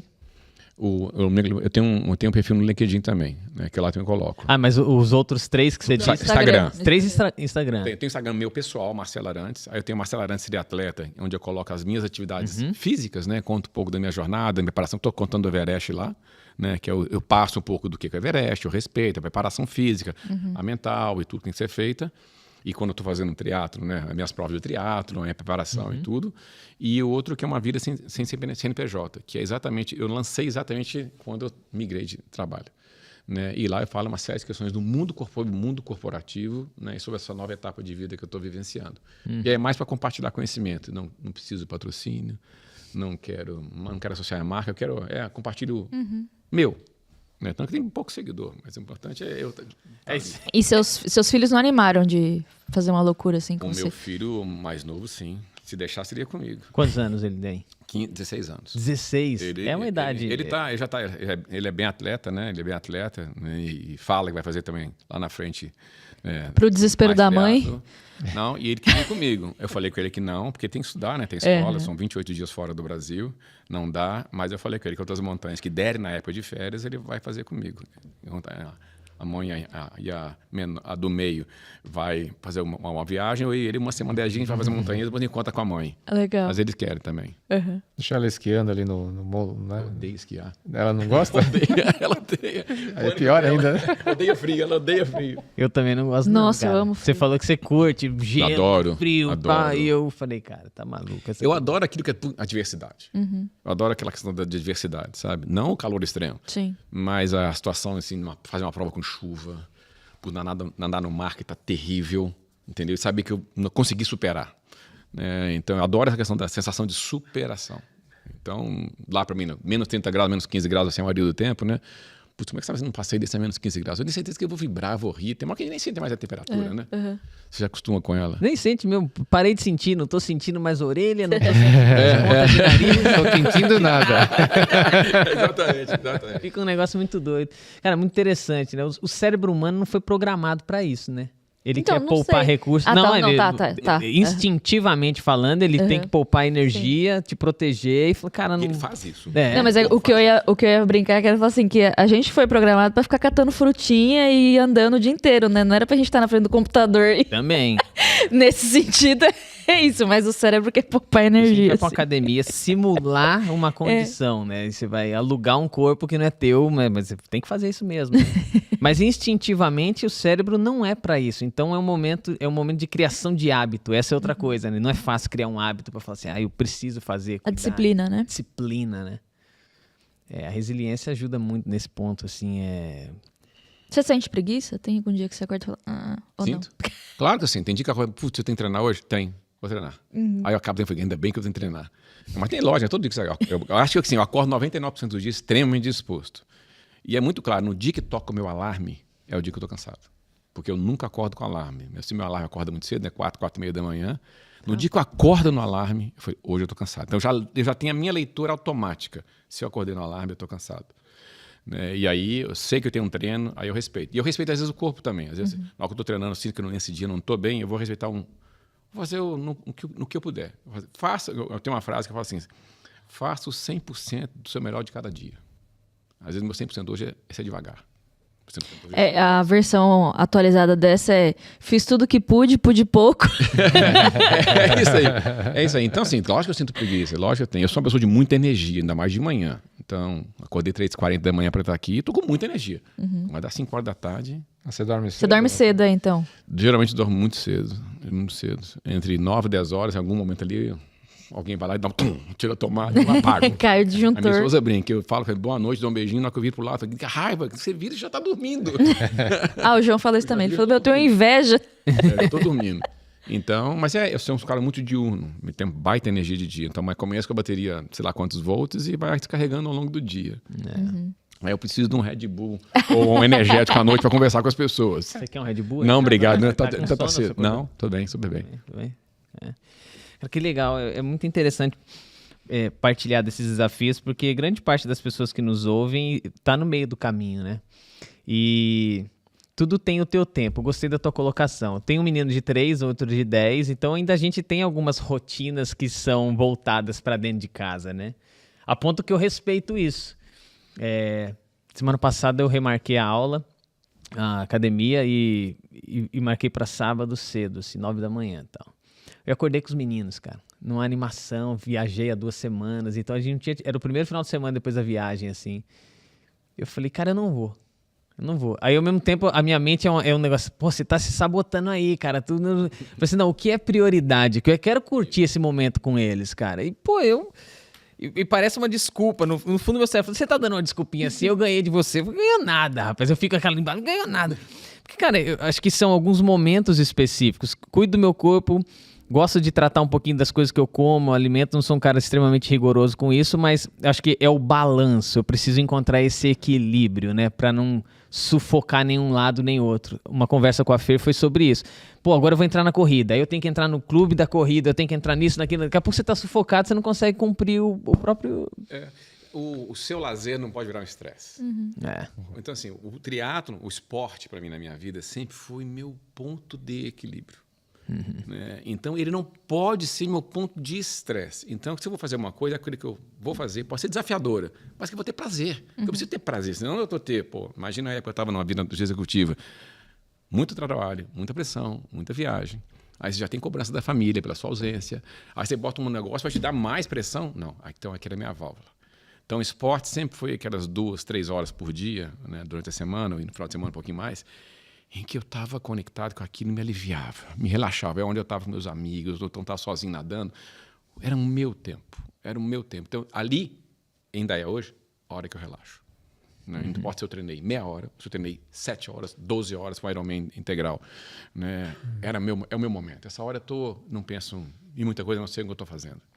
Então, e a gente precisa disso. Se você colocar isso como uma rotina e virar estresse, onde era seu descanso, virou seu estresse. Aí você aumentou o índice de estresse. Mas eu já fui assim, quando mais novo, muito competitivo contra mim mesmo. Eu tenho que bater o tempo, eu tenho que fazer aquilo outro. Tem que ter tantos 1000 quilômetros esse ano, eu tenho que correr. Pra quê? Aí mudei minha cabeça, tem uns 15 anos nesse sentido. Né? Assim, pra quê? Eu estava competindo contra mim mesmo. Já parei de sentir prazer e comecei a competir. Aí eu fazia uma baita prova, mas ficava frustrado porque não fiz o tempo que eu fiz. Gente, eu terminei a prova, estou bem. Então, isso vira um estresse. A saúde, ser um atleta não é um negócio saudável, né? Para pensar um atleta de elite, não é saudável ser um atleta de elite. A muitos... né, cara? Você vê tantos que estão tendo agora a questão de saúde mental. Estão Sim. anunciando publicamente a questão de saúde mental. Né? E quem assiste várias séries de esporte pode assistir qualquer uma delas. Né? Você tem lá o estresse mental da cobrança do físico. E o corpo também, né? O Sim. exercício é muito repetitivo, né? Leva ao limite, né? Leva ao limite, né? A Simone Biles, né? Foi um caso assim que virou um documentário. Acho que ela deu voz a muita gente que tava meio ali. Porque também não era fácil contar um negócio desse, né? Você tem patrocinador, grana, muita gente. Você não pode apontar fraqueza, né? Parece que você tem que ser assim, uma super mulher, um super homem, tem que ter que superar tudo. Não, você é um ser humano, você tem as suas fraquezas. E tem um conceito que eu adoro, que é um conceito do Brian Dyson, que ele fala 5 bolas da vida. Em que ele fala que 4 bolas da vida que a gente carrega são bolas de vidro. A alma, a família, a saúde e os amigos. E uma bola é uma bola de plástico, que é a bola do trabalho. E o tempo inteiro você passa equilibrando essas 5 bolas. Se uma dessas 4 bolas de vidro caírem no chão, como elas são de vidro, elas não vão quicar, então elas vão ficar lá embaixo. E como ela é de vidro, ou ela quebrou, ou ela trincou. Então, para você reequilibrar ela, você vai ter que abaixar no chão, pegar aquela bola, ainda mantendo as outras, e colocá-la de novo para girar. Se ela está girando, então ela está meio trincada. Então, toda hora que ela passar na mão, ela vai deixar uma marca. Se a bola de plástico cair no chão, por ela ser de plástico, ela vai quicar. Então, o esforço para você abaixar um pouco e buscar o equilíbrio de novo é menor. Então, você consegue reequilibrar. O que eu queria dizer com isso? Não cuidar de você, sua alma. Não cuidar das suas relações, família e amigos. Não cuidar da sua saúde pode custar muito mais caro que você só cuidar, botar o foco no trabalho. E aí, é uma coisa que eu sempre combati na minha vida, eu nunca fui workaholic. Eu sempre amei trabalhar e nunca tinha problema.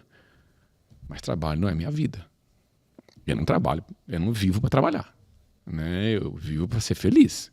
E felicidade está nesses 5 aqui. É difícil equilibrar os 5. É difícil equilibrar os 5.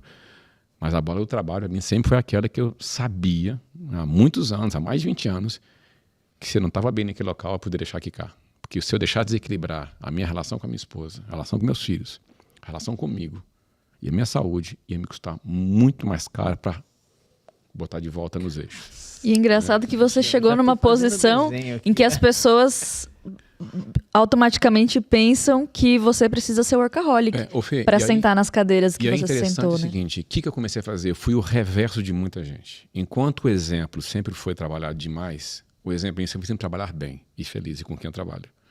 Sempre quem me reteve na minha companhia eram minhas pessoas com quem eu trabalhava. Nunca o salário ou o chefe que eu tinha. Eu sempre trabalhei para ter prazer com a minha equipe. E eu colocava limite nas minhas pessoas que eu trabalhei. Sempre essa questão de trabalho, eu sempre falei assim, não é a questão da quantidade de trabalho que faz a diferença, é a qualidade do seu trabalho que faz a diferença. Sempre eu sou muito forte nesse sentido. E tem uma certa fase da vida em que eu tenho uma maturidade, sei lá, pelos 45 anos, sei lá que idade que foi, e comecei, eu não vou esconder nada meu. Eu sou triatleta, eu gosto de viver com minha família, e comecei a deixar claro, quero tempo com minha família, vou tirar férias.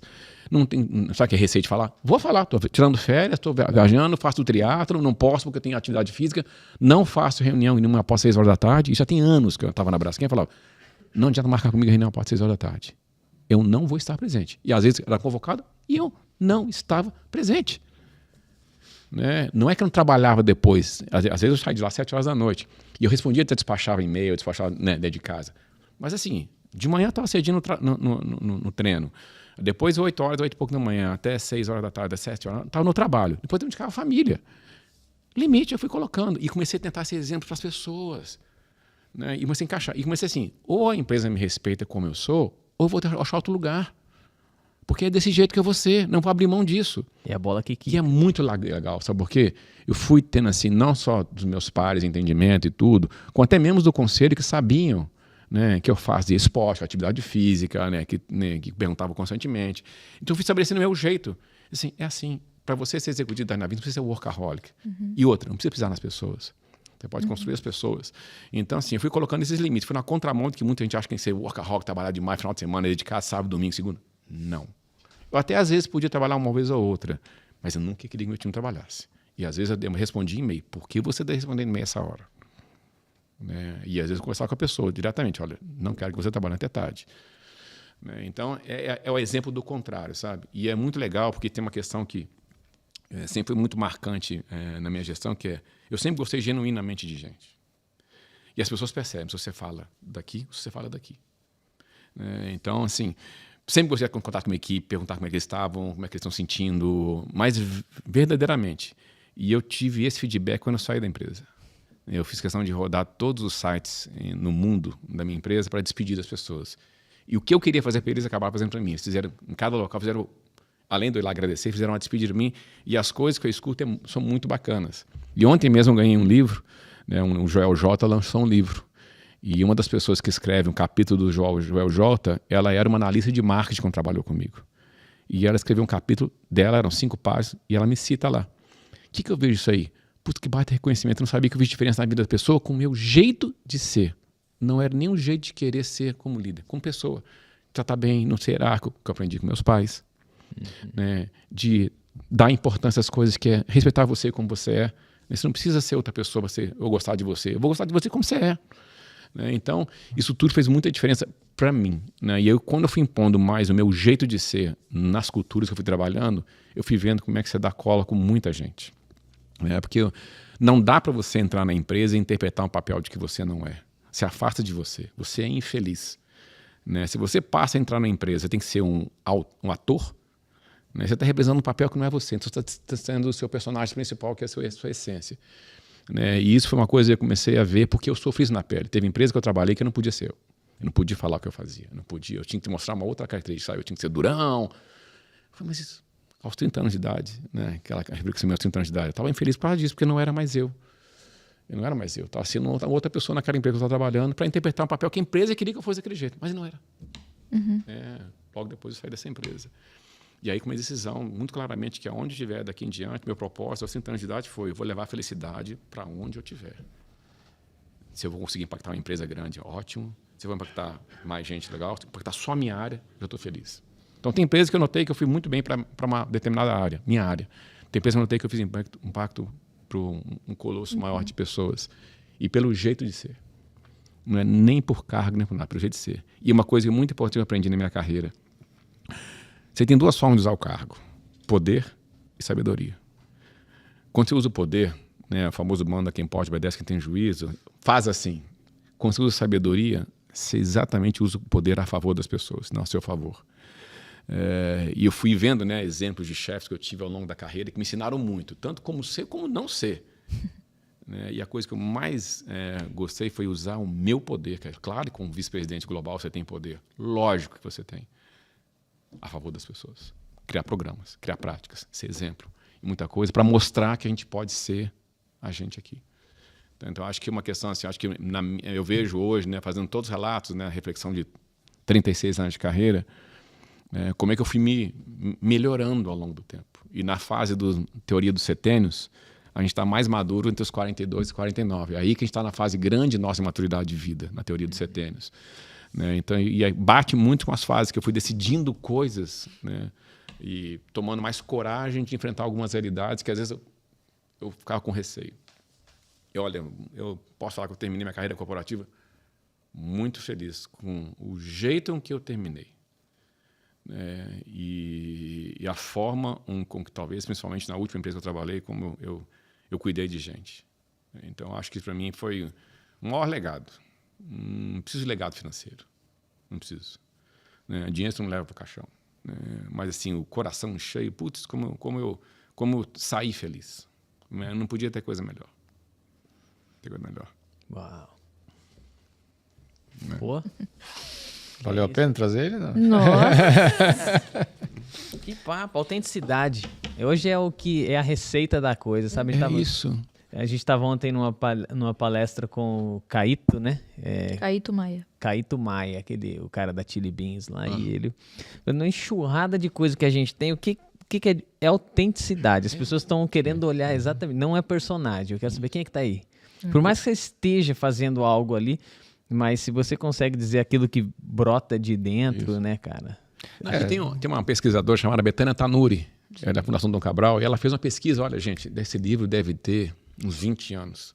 Chama Sucesso e Felicidade. E antes do Felicidade, ela colocou IN.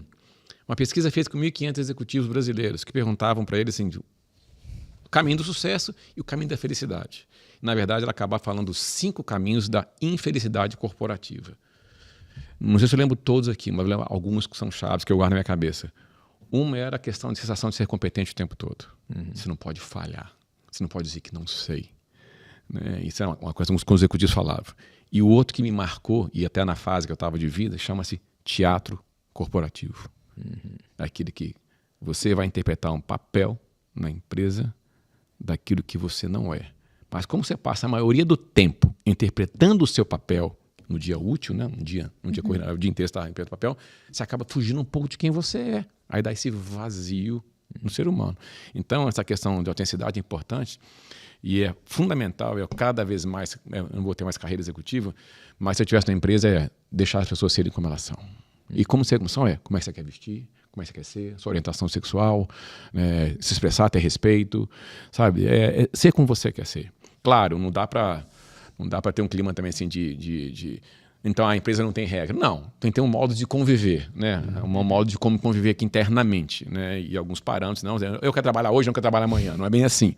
Mas assim, respeitar as pessoas, deixar elas serem como elas são e deixar migrar o potencial, eu acho que é uma coisa que, se eu pudesse falar na minha carreira, falar aqui, isso é o essencial.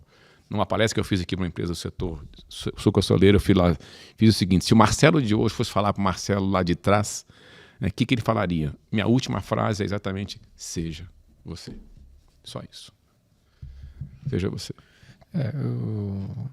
Trazendo aqui uma reflexão, né, sobre 2 pontos. Acho que o primeiro acho que não importa onde você esteja, né, quer seja no mundo profissional, no familiar, né, eu acho que a essência da gente tem que estar presente, né? E acho que quando você fala, né, de teatros, de papéis, né, a gente vive essa angústia, né? Eu também teve um determinado momento de transição de carreira, né, quando eu virei consultor, né, eu tinha essa angústia, né? Falei, nossa, virei consultor, quer dizer, agora eu tenho que saber as respostas, né? Quando alguém perguntar alguma coisa para mim, eu tenho que chegar lá e pumba, né? Isso aqui, isso aqui. Até que um dia, né, um colega de trabalho que era mais experiente que eu, tal, num bate-papo, ele virou para mim assim, né, ele percebeu essa minha angústia, né, jovem, né, chegando na carreira de consultoria e tal. Ele falou, cara, vou te explicar uma coisa. Como consultor, relaxa, cara, você não tem que saber tudo, né? Não é porque você está nesse papel, você tem que ter resposta para tudo. Se você não tiver, seja honesto. Chegar e falar, olha, cliente, eu não sei, não sou a melhor pessoa. Se eu conheço, indica quem que é a melhor pessoa. Se não conheço, eu falo, não sei. Né? Infelizmente, esse tema não é a minha especialidade, né? Aquilo lá deu uma, né? Isso, aliviada. Né? Deu uma aliviada. A partir daquele momento, aquela frase ficou na minha mente, né? E aí, com o passar dos anos, né, você vai adquirindo experiência, vai adquirindo, né, conhecimento. Você percebe o quanto que isso é importante, né? Essa honestidade com você mesmo, né? E você poder falar, olha, tem determinadas coisas que eu vou poder agregar e tem determinados momentos que eu vou falar, melhor ficar quieto ou falar que eu não sei. Eu vou estar contribuindo muito mais do que se eu quiser usar um disfarce, né, de querer ter uma sabedoria que eu não tenho, né? Então, acho que é muito importante isso. E como líder, assim, uma das coisas que eu mais amei nos últimos 20 anos de carreira, posso dizer, ter gente melhor do que eu na equipe. Como é bom você ver gente melhor que você em várias áreas de baixo. Ou seja, a pessoa que trabalhava comigo em marketing na última empresa, ela era brilhante, admirava. Né? Então, assim, a gente como chefe não tem que saber tudo, não tem que achar que tem que ser o suprassumo e decidir tudo, não. Tenha gente melhor que você embaixo e faça o seu melhor. Né? Então, minha característica muito forte sempre foi liderar. Eu sempre liderar, abrir portas, né? Boa comunicação. Mas como eu admirei ter gente melhor do que eu. Te falo honesto, eu tinha na saída da Braskem agora, eu tinha 10, eu trabalhava comigo diretamente. Vários eram muito melhores do que eu. Em muitas coisas. E como eu admirava. Isso me fazia sentir menor? Não, pelo contrário. Puta responsável de ter que gerenciar 10 pessoas bacanas de baixo. E usar o potencial de cada uma delas no local certo. Então, assim, a gente como líder tem que saber ter gente muito melhor que a gente. E eu vou ser honesto. Você virar para uma pessoa que trabalha com você, você falar, eu te admiro, você não tem noção do efeito que causa naquela pessoa. Né? Porque às vezes você como líder quer ser reconhecido. Né? E a oração de São Francisco é dando que se recebe. Ela fala assim, então dê primeiro, fale, elogie as pessoas. Né? Então assim, não espera nada em troca também. E eu falava muito claramente quanto eu admirava as pessoas, colocava pessoas no desafio. Né? Então assim, como é bom ter gente melhor que a gente. E não tem que ter vergonha de dizer e de falar e de elogiar. Pelo contrário. Eu acho que uma das coisas que a gente como líder tem que fazer é agradecer a equipe que tem todo dia. Né, e deixar o brilhantismo e o potencial de cada pessoa brilhar sem se preocupar se você vai estar naquela posição daqui a um pouquinho de tempo ou não. Algumas vezes querem abafar para evitar competir.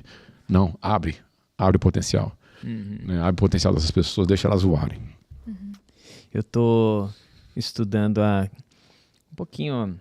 A gente quer fazer um trabalho com o story brand da marca toda e basicamente a criação dos mitos. São os filmes americanos, né? O líder é mais ou menos como se fosse a criação de uma marca. Você não é o protagonista. O protagonista é o outro. Você só tem o papel de ser o mentor ou alguém que leva ao caminho, é quem guia. E quando a gente olha para esses casos, eu me lembro do Bill Gates, aquele documentário ele fala sobre isso exatamente. E como é aquela empresa chinesa de logística gigante, marketplace? Alibaba. Alibaba. O CEO falando sobre isso também. Ele falou, cara... Basicamente, a pergunta para os dois se resume parafraseando, vocês são bons no quê? Cara, o Bill Gates ainda ele brinca e fala assim, cara, acho que é mais fácil você falar assim, perguntaram para ele, você é ruim no quê? Ele falou, é mais fácil eu falar para você o que eu sei fazer e todo o resto você vai saber que eu sou ruim. O que eu sei fazer? Eu sei reunir pessoas muito inteligentes que sabem o que quer em torno de um propósito para fazer acontecer. O CEO da Alibaba fala a mesma coisa. O que eu tenho que fazer? Eu tenho os programadores aqui que são caras gigantes, eu tenho gente daqui de lá. O que eu sei? Eu sei fazer eles trabalharem juntos. Ponto. É isso aí. Então, a minha missão é ser o facilitador. Você começa dizendo assim, cara, quando tá tudo direitinho, deixa a tua equipe navegar. Quando der um problema, você pula na frente, você é o líder desse negócio. É isso. Constrói um ambiente para tua equipe navegar. Eu não esqueço disso, cara. Eu vejo técnicos de futebol, o técnico do Paris Saint-Germain agora comemorando a Champions. Eu fiquei muito feliz de ver, né? Não torço pro time nada, mas... Cara, ele lidava com estrelas, lidava com ego, até que ele encontrou e falou assim, ajustei o time para ser campeão desse negócio. Ninguém é maior que ninguém, isso aqui é uma equipe. E ele não chutou a bola uma vez, não fez nada. Ele só construiu o momento para os outros brilharem, né? É isso aí. Eu estava outro dia conversando, eu vou respeitar não dizer o nome desse dono do banco, porque não tenho autorização de dizer, mas eu vou dizer um pouco da conversa que eu tive com ele. E eu virei para ele e falei, rapaz, você é muito novo. Como é que você sai da presidência do banco e vai para o conselho? Ele falou, eu sou muito empreendedor. Eu soube criar. Na hora que o banco ficou grande, eu tive que ter gente melhor do que eu para tocar o banco. Eu não sou um cara para tocar a operação. Então hoje tem uma porção de gente de baixo, brilhante, conduzindo o banco. E eu me encarrego de duas coisas, de ter contato com o cliente e contato com as pessoas aqui internamente. Que é isso que eu gosto de fazer, além de empreender. Então, assim, achei de uma humildade, uma pessoa que é nova de idade, construir um banco monstruoso, reconhecer que ele não era a pessoa para tocar o banco que ele construiu. Ele precisava de uma equipe melhor para tocar o banco dele no dia a dia e ele está com outro papel. Estou lá no conselho e faço o que eu faço bem, que é a relação com o cliente e a relação com as pessoas. Cara, a noção disso nos dá uma paz. Porque assim como nós ouvimos ontem, é legal a gente ouvir, descobrindo que você é bom. E bota energia nisso, mas isso vai te custar algumas coisas que você ama fazer, né? Você vai abrir mão de algumas outras. Com certeza ele. Tem coisas dentro ali do empreendedorismo, na cadeira que ele estava, que poderia dar condição de vazão. Só que ele fala, cara, é isso ou isso? Isso. Eu vou abrir mão dessas coisas aqui, né? Abrir mão também é um negócio super dolorido. Fazer escolhas. E hoje a gente tem milhares de possibilidades. Por isso que dói alguém falar, eu preciso escolher ir pra cá. Você vai ignorar as outras 359 em troca de uma. Paciência, meu. Não chora pelas 359, não. Não chora. Cara, eu fico muito feliz com a tua presença. E você veio aqui pra dizer alguma coisa, Marcelo, que a gente não te perguntou? Não, acho que assim, acho que é uma conversa muito livre, né? Bater papo. Né? Acho que se eu pudesse só falar alguma coisa, eu acho que deixaria sempre a mensagem, né, de que a vida é muito boa para todo mundo. Né? A gente torna ela difícil. E liderar a gente é muito simples. Né? Basta você, como eu comentei anteriormente, gostar genuinamente de pessoas. Nenhum curso, nenhum mestrado vai te ensinar isso. A vida vai te ensinar isso. Então, aproveita todas as oportunidades que está começando a carreira, que está no meio da carreira, de se desenvolver, crescer, né? E sempre procure ser você mesmo e tratar bem as pessoas. Acho que assim, minha vida foi formada por uma série de histórias pessoais, histórias corporativas, que hoje me deixam com a história de pai de família, né? Em que eu tenho uma preocupação, claro, de educação dos meus filhos, né? E do olhar do meu futuro. Né? E a única coisa que eu quero olhar lá na frente e na hora que eu for embora é saber que eu deixei gente feliz. Só isso.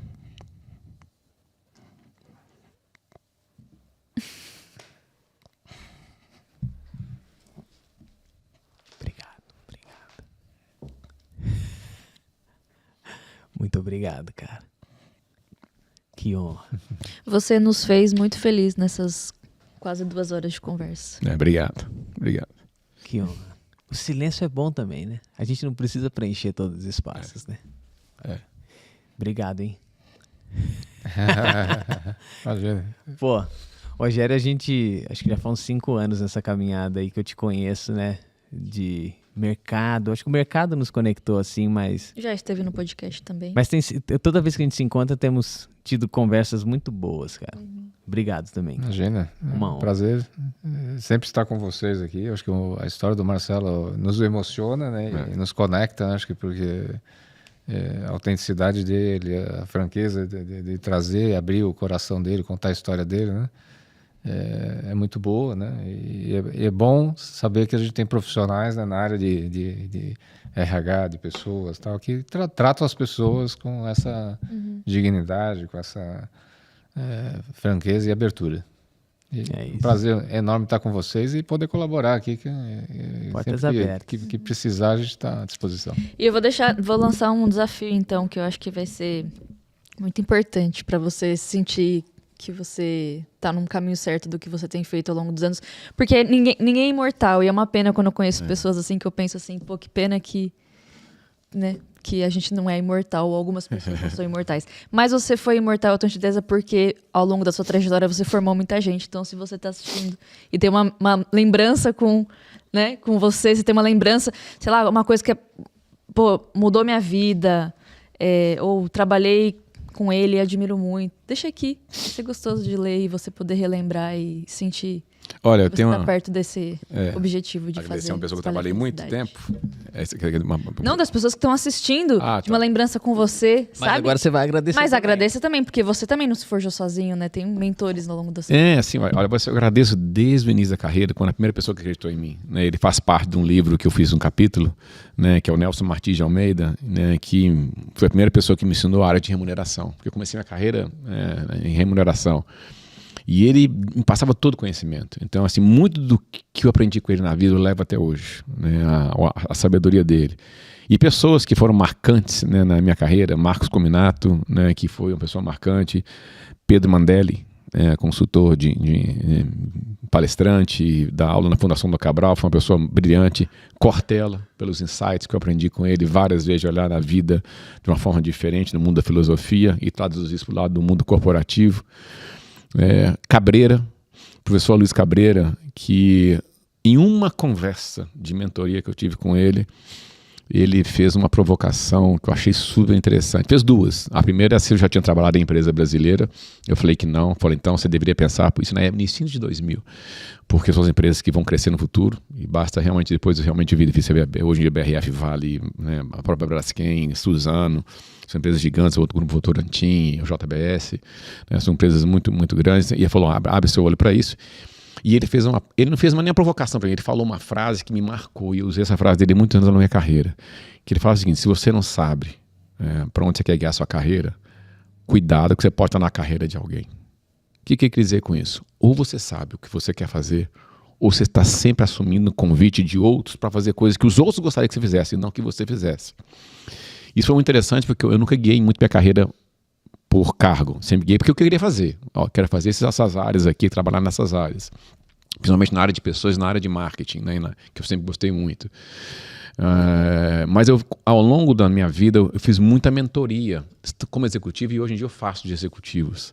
E como é comum você conversar com pessoas com seus 45, 50 anos, que quando você conversa com elas, elas foram guiadas pelos convites que outros fizeram, por questão de remuneração e cargo, e não pelo que ela é feliz fazendo. Então, acho que um alerta, acho que para todo mundo é: guie a sua carreira. Você é dono dela, só você. Só você é dono dessa carreira, só você é dono da sua felicidade. A felicidade está na sua mão.